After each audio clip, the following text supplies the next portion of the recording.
bem-vindos ao canal Vai Cair no Enem. Conforme sempre, siga o canal, faça a sua inscrição, compartilhe com seus miguxos e com as suas miguxas e clique no sininho para se manter informado sobre as nossas notificações.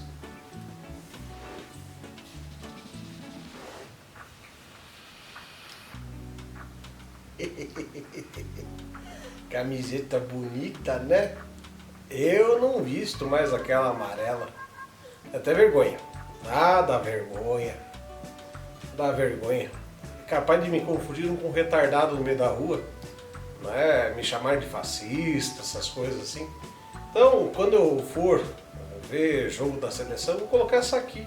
Acho mais bonita, mais charmosa. Ó. Tem aqui o CBD, né? Confederação Brasileira de Esportes. Aqui o novo símbolo da Nike, ó. Ó que lindo. Coisa fofa, né? Pois é, acontece. Mas enfim, hoje a nossa história, particularmente falando, vai ser sobre o barbudo aqui. E não é o Lula. É o barbudo aqui mais famoso da nossa história. Se bem que há controvérsia sobre a questão do mais famoso, né? Achei até aqui um bagulho. O que acontece, meus queridos? É que nós vemos aí no dia a dia uma confusão, né, que essa galera da extrema direita acabou se apropriando de alguns símbolos nacionais, como é o caso da bandeira, a bandeira do Brasil, bandeira republicana, se apropriou das cores do verde e do amarelo, e eu duvido particularmente, sabendo que eles saibam qual o significado do verde e do amarelo. Devem entrar naquela onda principal, né? Acredito eu, né? Porque para eles deve ser assim, tipo meio que fantasia. Deve ser fantasia mesmo. Bombeiro, talvez, alguma coisa assim. Mas enfim, o verde, meus queridos, na nossa bandeira, ele faz referência à bandeira imperial ainda, né? A bandeira que foi costuradinha, bonitinha, nas mãos da Imperatriz Leopoldina, a esposa austríaca que tinha o nosso primeiro imperador, né? Quando ele já chega com a proclamação da independência feita, que é assinada inclusive pela Leopoldina, tá? O Dom Pedro ele só ratifica isso aí, ele só coloca em prática isso aí, esse rompimento em relação a Portugal. E o que acontece é que ela casa, literalmente falando, as cores da família dele, os Bragança, os brigantes portugueses, né? A família que governava Portugal desde 1640 com a restauração da independência portuguesa, e o amarelo da família Habsburgo, a família dela, da Áustria, né?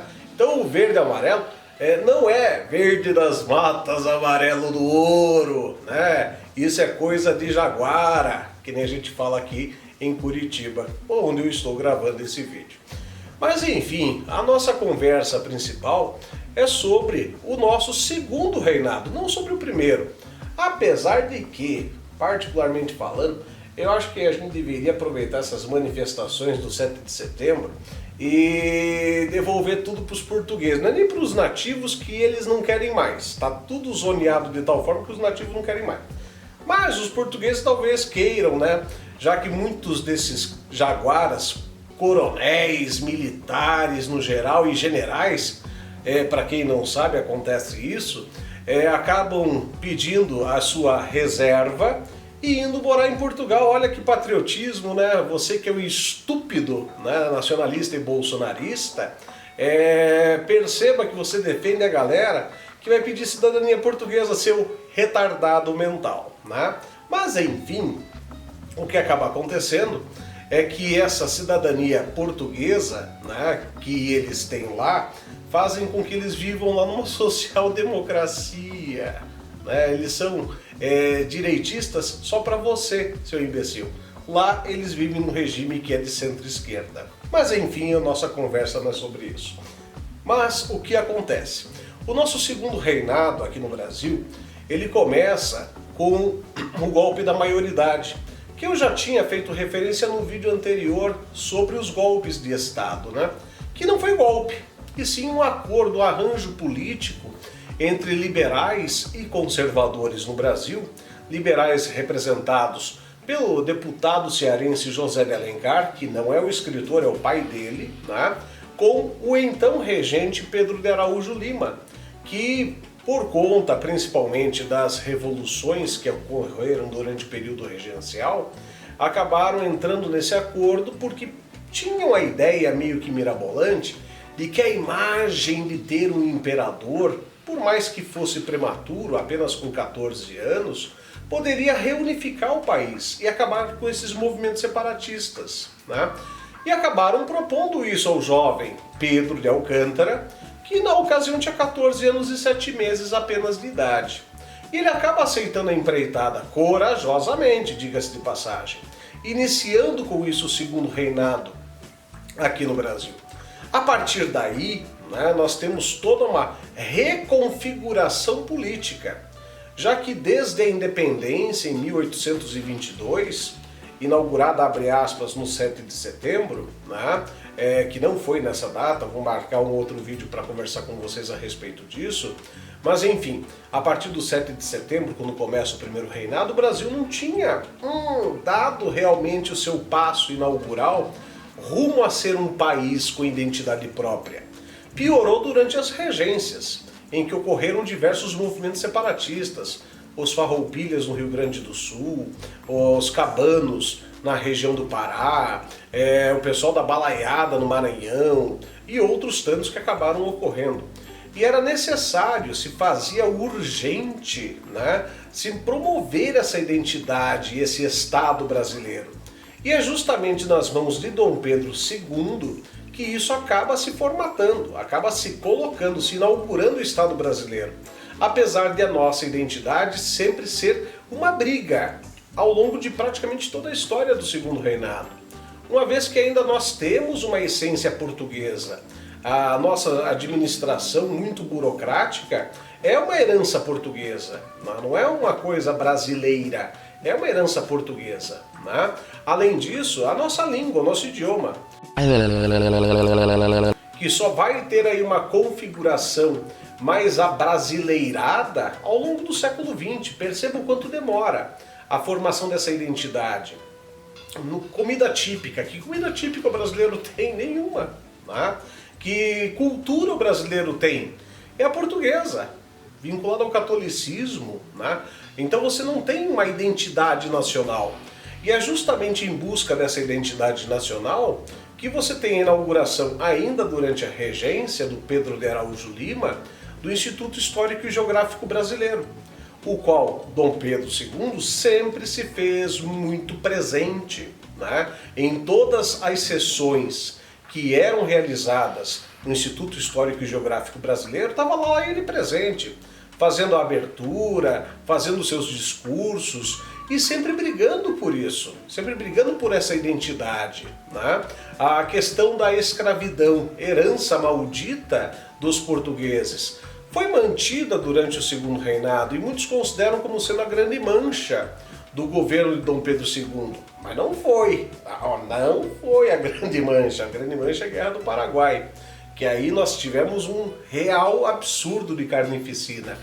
Mas a mancha da escravidão, herança dos portugueses, ela é mais clara e evidente, não pelo atraso da abolição, mas sim pela pressão do agronegócio em se manter a escravidão. Ninguém governa um país sem ter o rico do seu lado. Fato, tá? E Dom Pedro, se quisesse abolir a escravidão, tinha que passar pelos parlamentares, que eram quem? Os barões do café, do agronegócio, de toda essa patifaria que governa o nosso país desde sempre, né? Até os caminhoneiros, um abraço para esse câncer que está no nosso país, que são os caminhoneiros burros e estúpidos, que acabam defendendo um governo a partir do agronegócio que tanto te prejudica, se você está me assistindo isso aqui. E largar mão de ser besta. Não gostou? Comenta aí embaixo que eu vou ter o maior prazer em debater isso com você, tá? Mas enfim, meu pai era caminhoneiro e sei que ele era bem consciente no que ele fazia. E não, ele não defendia o patrão, ele defendia o seu negócio, que era o seu caminhãozinho. e não o patrão, tá? Que fique bem claro isso aí também. Mas enfim, o que acontece, meus queridos, é que esse país só atrasou demais a proposta da abolição em função dos latifundiários que dependiam desse trabalho escravo e foram literalmente empurrando com a barriga as propostas que saíam da Casa Imperial para que a abolição fosse feita. E isso acaba somente acontecendo no final do século XIX, fazendo com que o Brasil tenha o triste destino de ter sido a última nação do mundo a abolir a mão de obra escrava da forma como ela era realizada, logicamente. E mesmo assim, muitos desses picaretas do agronegócio ainda usam de mão de obra análoga à escravidão nas suas fazendas, nos seus negócios. Estamos de olho, né? Estamos de olho nisso aí. Você que está aí no agronegócio ou gosta de usar de uma mão de obra escrava, cuidado, tá? Porque alguma coisa vai acontecer com você. Previsão que vem do além. Já avisei que vai dar merda isso. Além disto, né, temos também a questão da religiosidade, manutenção do catolicismo como a grande religião dentro do Brasil. Apesar de termos também os negros nas senzalas que trouxeram sua religiosidade da África e a mantiveram, mesmo que na surdina, mesmo com as proibições dos atabaques, mesmo com a proibição promovida por legislação específica para este fim, né? Mas mantiveram seus cultos aos orixás, trazendo também alguns espíritos nos quais acreditavam, que seriam os boiadeiros, né? E só tendo o Brasil de fato uma religião brasileira no início do século XX, quando um garoto, Zélio de Moraes, acaba no dia 15 de novembro de 1908, recebendo uma entidade que se autodenominou Caboclo das Sete Encruzilhadas e fundou a Umbanda, uma religião esta sim, tipicamente brasileira, com raízes africanas, que cultua justamente aquilo que a elite burra brasileira tanto odeia, os marginalizados da sociedade, os pretos velhos, os caboclos, encarnando os nativos da terra, ciganos, né? Exus e pombogiras, crianças, né? Boiadeiros, marinheiros, mendigos e outros tantos que aparecem por aí. Queria que esta religiosidade brasileira tivesse sido fundada durante o Segundo Reinado, já que o nosso imperador, tão patriota como era, com absoluta certeza a incorporaria ao Estado brasileiro. Por esse motivo que eu falo, Dom Pedro II, este sim, um grande brasileiro, um grande patriota que amou essa terra até o fim, vai merecer um segundo vídeo. Um vídeo sobre a vida dele, que nós retrataremos na próxima ocasião. Um grande abraço e você que está no canal, valeu! Só que ó, tô de olho, hein? Tem muito não inscrito olhando os vídeos e não se inscrevendo. Inscreva-se no canal e ajude essas produções que ficarão cada vez melhores. Beijo!